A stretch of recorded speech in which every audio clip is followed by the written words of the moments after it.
வேறு. அப்புறம் என்னாச்சுன்னா தலையில் கை வச்சுருந்தா உண்டு, இந்த பொண்ணு நின்ன இடத்துல பாம்பாக மாறுதான். இப்படி வளைஞ்சி நெல்லிஞ்சு கையெல்லாம் அப்படி ஸ்டைலாக இப்படி போய் இப்படி போகுது. இப்போ அம்மா ஆளுதான். இந்த பிள்ளைகிட்ட பேயா, இந்த பிள்ளைகிட்ட பேயா. அபிஷேகம் பண்ணப்பட்டவர்கள் தான் இன்றைக்கி எச்சரிக்கையாக இருக்க வேண்டும்.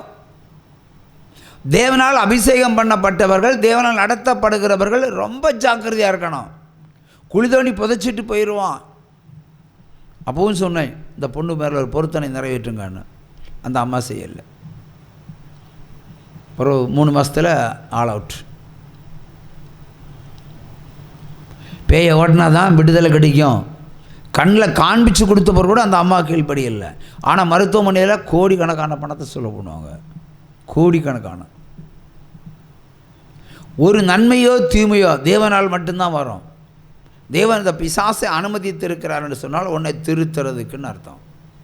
இல்லைன்னா இனிமேல் ஒரு பிசாசு உள்ளே வந்து குடியிராதபடிக்கு உன் இருதயத்தை நீ பத்திரப்படுத்திக்கோ என்பதற்கு பொருள். எதிர்த்து பேசக்கூடாது. என்னோட ஆவியன் கிடையாது, நான் பர்ஃபெக்ட்னு. அது எந்த தமிழ்நாட்டில் எந்த ஊழியக்காரன் வந்து என்னட்ட சொன்னாலும் நான் சொல்லுவேன், உன்கிட்ட என்னென்ன ஆவி இருக்குன்னு சொல்லுவேன். என்னால் சொல்ல முடியும்.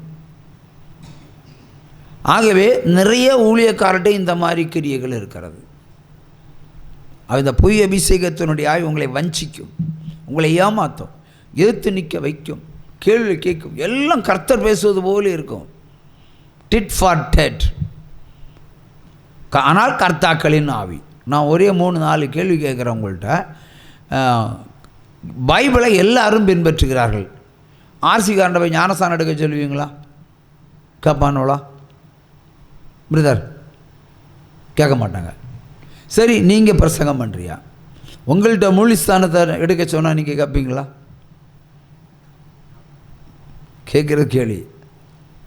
கேட்பீங்களா? கேட்க மாட்டோம். எடுத்துருக்கு இல்லை? ஓகே, சரி, இருக்கட்டும். இப்போ இந்த மொத்த சிஎஸ்ஆர்கிட்ட ஒரு கேள்வி கேட்குறேன், அது நீங்கள் தான் பதில் சொல்லணும்.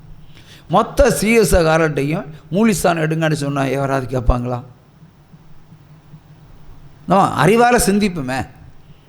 இப்போ ஆவியில் இருக்கிற சிஎஸ்எஃப் பிள்ளைகள் ஞானஸ்தானம் எடுக்கிறாங்க, ரகசியமாக தான் எடுக்கிறாங்க. அது சபைக்கு தெரியாமல், சிஎஸ் சபைக்கு தெரியாமல் தான் எடுக்கிறாங்க மூலிஸ்தானம்.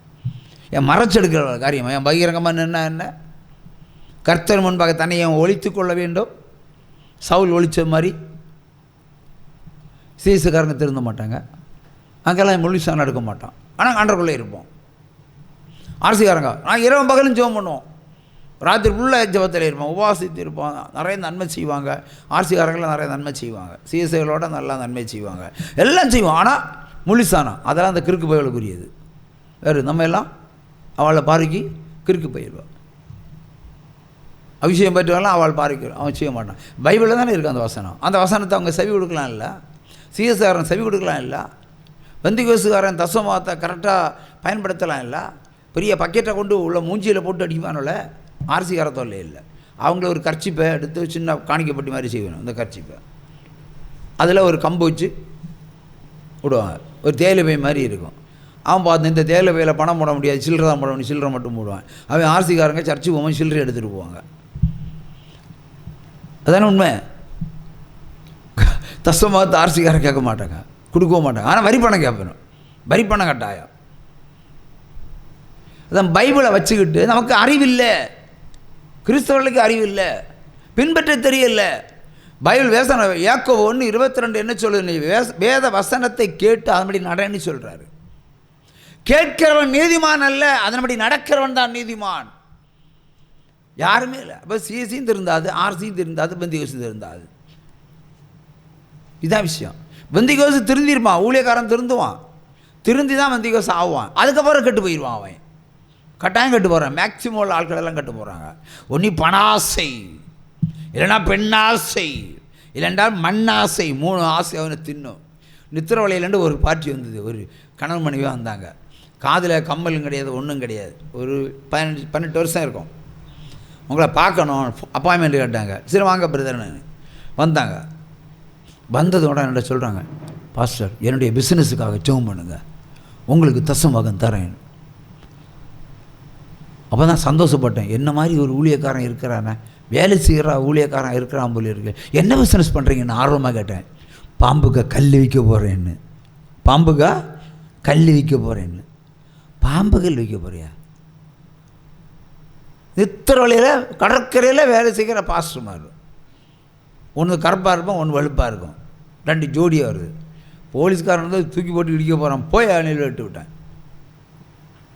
ஆனால் நீங்கள் ஜெயிச்சா அது கல் சேல்ஸ் ஆகுமா?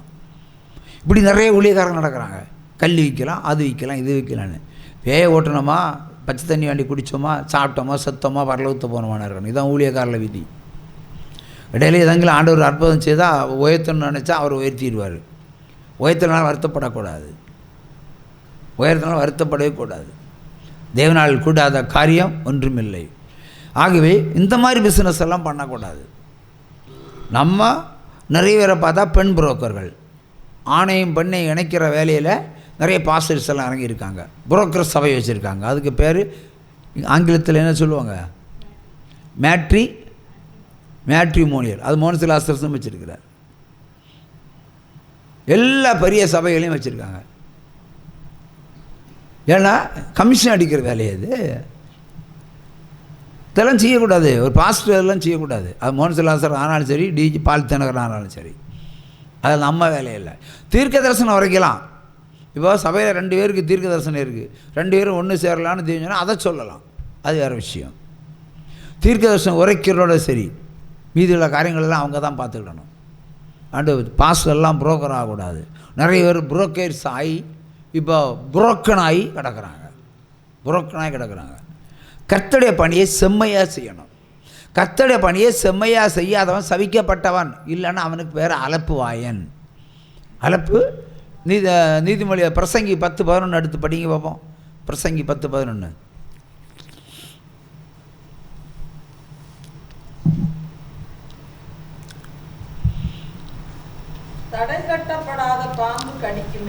தடைகட்டப்படாத பாம்பு கடிக்குமே, அலப்பு வாயனும் அதற்கு ஒப்பான். நான் சத்தியத்தை உங்களுக்கு நம்முடைய லாங்குவேஜில் உங்களுக்கு சொல்லுகிறோம். அவங்கள ரொம்ப கௌரவமாக இருப்பாங்க. ஆனால் அலப்பு வாயர்கள் ஒன்றும் பிரயோஜனம் இல்லை. ஒரு லேடி எடுங்க, அலப்பு வாயின்னு பாருங்க, அலப்பு வாயன், அலப்பு வாயாள். இப்படி தான் 2 பேரும் சொல்லி இருக்கிறாங்க. வசனத்தின்படி யாரும் நடக்க மாட்டணும். ஏதோ சபையில் போவாங்க, வருவாங்க, எல்லாம் போவாங்க. இப்போது ஒரு பிரபலமான சபை பாஸ்டர் உண்டு. அவர் பேர் பீகாரில் சபை வச்சுருக்காருலாம், அகஸ்டின் செபகுமார். அவங்க பேரை சொல்லி ஒரு லேடி என்னிட்ட கூப்பிட்டாங்க ஒரு முறை. அவருங்க ரிலேட்டிவ் ஆகும்னு சொல்லி கூப்பிட்டாங்க. நான் ஊழியம் செஞ்சிட்ருக்கேன்னு சொன்னாங்க. சரி, ரொம்ப சந்தோஷம். என்ன பிரச்சனை? இப்போ எங்கே இருக்கீங்க? சென்னையில் இருக்கிறேன். என்ன பிரச்சனை? மகள் கர்ப்பமானாள், 4 மாதம் ஆகிவிட்டது, பிள்ளை ஊனம். ஆகவே நாளைக்கு அதை அபார்ட் பண்ண போகிறோம். அதுக்கு நீங்கள் ஜெபம் பண்ணுங்க. நான் இதுக்கு அவர்கிட்ட போய் ஜெபம் பண்ணுங்கன்னு சொன்னேன். என்ன பாஸ்டர் இப்படி சொல்கிறீங்க? அவர் தானே ரிலேட்டிவ்னு சொன்னீங்க. கொலை செய்கிறதுக்கு நான் ஜெபம் பண்ண முடியாது. இந்த குழந்தைய கொலை செய்கிறதுக்கு நான் ஜெபம் பண்ண முடியாது. அதான் அங்கே போயிருங்க, என்னோட வராதிங்க. போனால் கட் பண்ண 2வது திரும்ப கூப்பிட்டாங்க. என்ன சிஸ்டர்? இப்போ என்ன டியூன் மாறும்? என்ன சிஸ்டர்? ஜெபம் பண்ணுங்க பாஸ்டர். அப்போ நாளை அபார்ஷன் சக்ஸஸாக நடக்கிறது நான் ஜெபம் பண்ணுமா? நிறைய இழிச்ச வாயம் பாஸ்டர்மார், அழைப்பு வாயம் பாஸ்டர்மார் இருப்பாங்க. நிறையா இதே மாதிரி கொலை பண்ணுறதுக்கு எல்லாம் ஜெபம் பண்ணுவாங்க. கொலை பண்ணுற உயிரை கொடுக்குற ஜெபம் பண்ணணும். ஊழியக்காரன் வேலை உயிர் எடுக்கிற ஜெபம் பண்ணக்கூடாது. அது மாதிரி வயசான தாத்தாமார பாட்டிமார படுக்கையில் கிடந்தாச்சுன்னா சீக்கிரம் செத்து போகிறதுக்கு ஜெபம் பண்ண சொல்லுவாங்க. இதெல்லாம் பண்ணக்கூடாது. இன்னும் கூட 25 வருஷம் ஆயுசை கொடு ஆண்டவரேன்னு சொல்லி ஜெபம் பண்ணுறோம். என்ன கூப்பிடாத காரணமே இதுதான். நிறைய பேர் கூப்பிட மாட்டாங்க. ஆயுசை கூட்டி தான் ஜெபம் பண்ணுவேன், குறைக்க மாட்டேன். எடுத்துக்கொள்ள ஜெபமே பண்ணக்கூடாது. நிறைய பேர் வரிஞ்சு கட்டிட்டு போகிறாங்க. உம்முடைய சன்னிதானத்தில் எடுத்துக்கொள்ளும் ஆண்டவரே என்ன. இவன் 10,000 தான் சொல்லுவானவே, சொல்லுவான் கட்டான், சீக்கிரம் செத்துப்பா, கட்டில் காலி ஆயிரும். ஆகவே யாருடைய உயிரையும் எடுத்துக்கொள்வதற்கு ஜெபம் பண்ணக்கூடாது. உயிரை கொடுக்கறதுக்கு தான் ஜெபம் பண்ணணும். அதான் அலப்பு வாயர்கள், சொத்து புரோக்கர்கள், பெண் புரோக்கர்கள், அதான் கல்யாண புரோக்கர்கள். இதுதான் விஷயம். ஆகவே தேவனால் கூடாத காரியம் ஒன்றுமில்லை. அவர் உங்கள் வாழ்க்கையில் வந்து அற்புதம் செய்யணும்னா அந்த முட்டாள்தனத்தை எல்லாம் மூட்டை கட்டிடுங்க. ஞானத்தை பெற்று ஞானமாக நடந்தாச்சுன்னா கிறிஸ்தவர் பெரும்பங்கு மக்கள் பரலோகத்தில் போவாங்க. இன்னைக்கு சிஎஸ்சியும் போகாது, ஆர்சியும் போகாது, பெந்திகோஸ்தில் முக்காலும் போகாது, 100% போகாது. ஆனால் நாங்கள் ஊழியம் செய்த நீங்கள் போகலாம் பரலோகத்துக்கு. நீங்கள் திருந்தினாலும் நாங்கள் திருந்த மாட்டோமே. அப்படி ஒரு காரியம். ஏன்னா ஊழியக்காரங்க தசமாக கொடுக்க மாட்டாங்க. உங்கள்கிட்ட பிடுங்கி வாங்கிடுவாங்க. அத்தனை ஏப்பம் விட்டுருவாங்க. சென்னையில் மணலியில் ஒரு பாஸ்டர் உண்டு. எனக்கு ஒரு காலத்தில் ஜோமனர் பேர் தெரியுமா? அவங்கள பேரை சொல்லி தான் ஜோம் பண்ணணும். சொல்லு, டப்புன்னு பேர் சொல்லு. ஒரு பாத்திர வியாபாரி. அவர் ரட்சிக்கப்பட்டார்.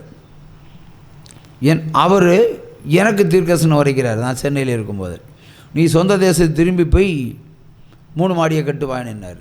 நீ ஊழியம் செய்ய வேண்டாம். நல்ல டோஸ் விட்டாங்க. நல்ல டோஸ் கொடுத்து அங்கே விட்டேன். ஆனால் அவருக்கு சொன்னது தீர்க்க தரிசனம். அவருக்கே நான் உல வச்சேன். எப்போ 3 மாடியும் கட்டியாச்சு, சூப்பர் மார்க்கெட்டும் நடத்தியாச்சு, நல்லா வருது. எப்படியோ ஸ்மெல் கட்டு வந்துட்டார். இப்போ நீங்கள் நல்லா இருக்கீங்களாமே? ஆமாம், ஆண்டோடைய கிருபையில் நல்லா இருக்கிறோம். தொழில், பிஸ்னஸ்ஸு, ஊழியம் நல்லா போயிட்டுருக்குன்னு வந்தார். வந்ததும் கேட்குறாரு, பாஸ்டர் பிரதர் நான் கூப்பிடுவார். பிரதர், விழுப்புரத்தில் எனக்கு ஒரு பிளாட் இருக்குது, யாராவது இருந்தால் சொல்லுங்கண்ணா. அடுத்து கடலூரில் இருக்குது, திருநெல்வேலியில் இருக்குது. பார்த்தா ஒரே நாளில் ஒரு அடுக்கடுக்காக 15-16 லிஸ்ட்டு போட்டார். சொத்து அங்கே வாங்கி போட்டிருக்காரு. பாத்திர தொழில் இருக்கா, அது விட்டுட்டேன் பிரதர். அப்போ காணிக்கை பைசா வச்சு ஏன் சொத்து வாங்குறீங்க? நீங்கள் ஏன் காணிக்கை காசை சொத்து வாங்குறீங்க? அது தப்பு இல்லையா பிரதர்? அது காணிக்கை பைசா சர்ச்சு கட்டு, 7 வீடு கட்டி கொடு. நீ ஏன் அதை செய்கிறேன்னு கேட்டேன். அவ்வளோதான். ஏன்னா சும்மா இருக்க பொண்ணை பிடிச்சி தள்ள கை வச்சு பண்ணி நீ டாக்டர் ஆகுவேன்னாச்சு. ஜபம் கடைசியில் ஓடி போய் கல்யாணம் பண்ணிட்டா. இதுதான் பொய் அபிஷேகம். அந்த ஊழியக்காரனுக்கா பொய் அபிஷேகம் என் மகளை என்னிடத்துலேருந்து பிரித்து விட்டது. 18 வயசுல ஓடி போயிட்டா. டாக்டர் ஆகணுன்னா அதில் டாக்டரும் ஆகல, என்ஜினியர் ஆகல, அவள் இன்னொரு பிள்ளையா டாக்டராக பெற்றா. தீர்க்க தரிசனத்தில் வித்தியாசம். நான் சொன்னேன், என் பொண்டாட்டிக்கிட்டேன், உன் மகள் 18 வயதில் ஓடி போவாள். என் பொண்டாட்டி, உன் மகள் 18 ஓடி போய் தீர்க்க தரிசனம் நிறைவேறாமல் திரும்பாது. ஆனால் ஒரே வழி, நிறைவேறாமல் இருக்க இன்னும் ஆண்டவர் ஞானத்தை தந்திருக்கிறார்.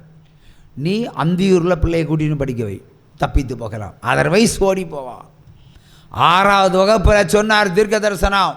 என் மகளுக்கு 7 சொன்னேன், 8 சொன்னேன், 9 சொன்னேன், 10 சொன்னேன், 11, 12 என்ன சொன்னாலும் இந்த மாடு கேட்காது. பொண்ணு ஓடி போன ஆண்டவர் சொல்கிறாரு, தப்பித்து போகிற வழியை சொல்கிறாரு. நீ மகளை அந்தியூரில் கூட்டிகிட்டு போய் நீ வேலை பார்க்குற இடத்துல படிக்க வை. கேட்க மாட்டான்.